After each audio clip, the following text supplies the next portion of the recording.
In this video, we're going to review some tips for solving word problems that have more than one step, and we're going to do this with a little help from my nephew Kevin. So whenever you have a word problem, the first thing you want to do is obviously read the problem. After that, take the time to go back in and underline anything you think is important. Then the next thing is kind of asking yourself and thinking, what am I actually trying to figure out here?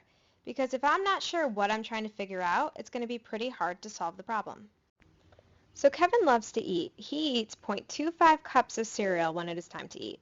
Each day he eats breakfast, lunch, and dinner. How much cereal does he eat after 8 days? So now that I've read the problem, I have to go through and decide what's important. So I know that he eats 0.25 cups of cereal every time he eats. I also know that every day he has breakfast, lunch, and dinner. So now I need to ask myself, well, what is it trying to have me figure out? It's trying to have me figure out how much he eats after 8 days. So I don't care about just one day. I need to figure out how much does he eat in 8 days. But I can't really figure out how much he eats in 8 days unless I know how much he's eaten in one day. So every day he eats breakfast, lunch, and dinner. So that's 3 meals in a day. And every time he eats 0.25 cups of cereal. So it's like I'm adding it over and over. So, it would be quicker if I did that as multiplication. So really, to figure out how much he eats in one day, I have to do 3 times 0.25, or 2500ths. So now that I know in one day he eats 0.75 or 7500ths of a cup of cereal, now I can say, well, I need to know how much he eats after 8 days.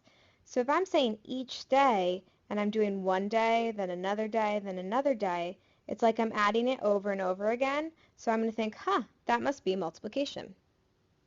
So when I solve that, I get my answer of he eats 6 cups of cereal after 8 days.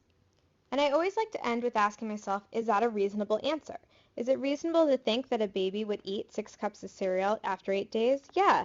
But if I had gotten an answer of 60 or 600, and I had asked myself, is it reasonable for Kevin to eat 600 cups of cereal after 2 days? After 8 days, I would say no way. So I know it would be wrong, so I could go back in to make sure that I picked the right operation and move my decimal. When Kevin goes for long car rides, he likes to bring boxes of toys with him, and he can fit 8 toys in each box. He has 12 boxes. Today, Kevin wants to bring 100 toys. Does he have enough boxes? So let's go through and say, well, what's important information? Well, it's probably important to know that he can fit 8 toys in each box, and that he has 12 boxes. It's also probably important to know that he wants to bring 100 toys. That's a lot of toys. So then I have to say, well, what is this really asking me to figure out? It's asking me to figure out if he has enough boxes. So in my head, I'm thinking, all right, so if Kevin has one box, he can put 8 toys inside that box. But he's got more than just one box. He has 12 boxes. So I could draw another box. And all of a sudden, I'm going to say, well, if I keep drawing boxes, I'm drawing the same thing over and over again. That must mean that I'm multiplying. But what am I multiplying? Well, I could say, well, maybe I'm doing 8 times 100, but then I think to myself, well, that's 8 toys times 100 toys, and then I'm doing 800 toys, and I don't really care about that. I want to know if he has enough boxes. So it makes more sense for me to do 8 toys times 12 boxes, because that'll tell me how many toys he can put in those boxes he has. So if I do 12 times 8, I get 96, but that doesn't really answer my question because I have to remember it wants to know if I have enough boxes. So what does that 96 mean? Well, it can't be 96 boxes because he only has 12, so that must mean that it's 96 toys. So he has 100 toys, so I just figured out the answer to my question. That no, he needs more boxes, because if he has 100 toys, I just figured out that he only has room for 96, so it looks like he's going to need to get another box. So Kevin wanted to get JoJo a toy since she loves him so much. So he saved his allowance of $5 a week for 18 weeks. He also wanted to get a gift for his aunt and uncle. How much money can he spend on each person's gift? So first I need to go through and figure out what information is important. Well, we know that Kevin wanted to get JoJo a toy. We also know that his allowance is $5 a week, and he's saved for 18 weeks. But then there's more to this problem. He also wanted to get a gift for his aunt and uncle. So what's the question really asking me? They're knowing how much money can he spend on each person's gift. So the first thing I'm going to ask myself, well, is how many gifts does he need to get? If I go back into the problem, I know, well, he wanted to buy something for his aunt, something for his uncle. Oh, but I can't forget in the beginning he needed to buy something for JoJo. So that means he needs to get 3 gifts. But before I can figure out how much money he's spending on each of them, I need to know how much money does he even have. So how can I figure that out? I know that he saved $5 a week. So after 1 week he had 5, 2 weeks he had 10, 15. So if I'm skip counting, I know that's multiplication. So I'm going to do 18 times 5, because $5 a week for 18 weeks. So he was able to save $90, which is great, but that still hasn't answered my question of how much money can he spend on each person's gift. So he has $90, and I had figured out that he needed to get 3 gifts. So if I'm splitting that money up evenly, as soon as I know I'm splitting or sharing something, I know I'm doing division. So I'm going to do the $90 divided by 3 gifts to get my answer. So now we have the answer to our question that Kevin can spend $30 on each person's gift.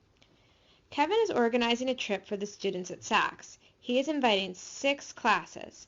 Every class has 21 students. He is also letting each class bring the teacher and 2 parents. He needs to put all these people in cars, and each car can hold 6 people. How many cars does he need? As you can see by Kevin's face, this is a pretty confusing problem. So now that I've read the problem, I think what I want to start with is that if every class has 21 students and there's 6 classes, I want to do 21 times 6. And that takes care of that information. All right, so that should give me 126. And then I know that every bus can hold 6 people, so maybe that's multiplication again. So I'm going to do 126 times 6. Hold on a second. As soon as I get that, 756, how many cars does he need? That makes no sense whatsoever. There's no way. If I'm only bringing 6 classes of students, I need 756 cars. So something must have gone wrong. So when you're solving problems like this and you start to get to an answer that makes no sense for the question, stop yourself. Chances are you either made a mistake somewhere or you're using the wrong operation. So let's take a look at this again.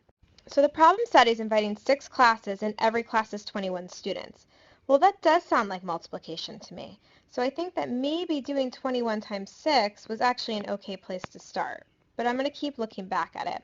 He's also letting each class bring the teacher and 2 parents. See, that I had forgotten about before.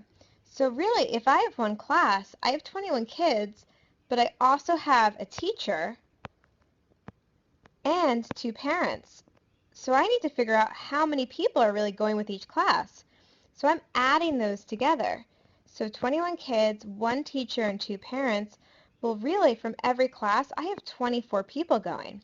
So I can't do just 21 times 6. I need to do 24 times 6.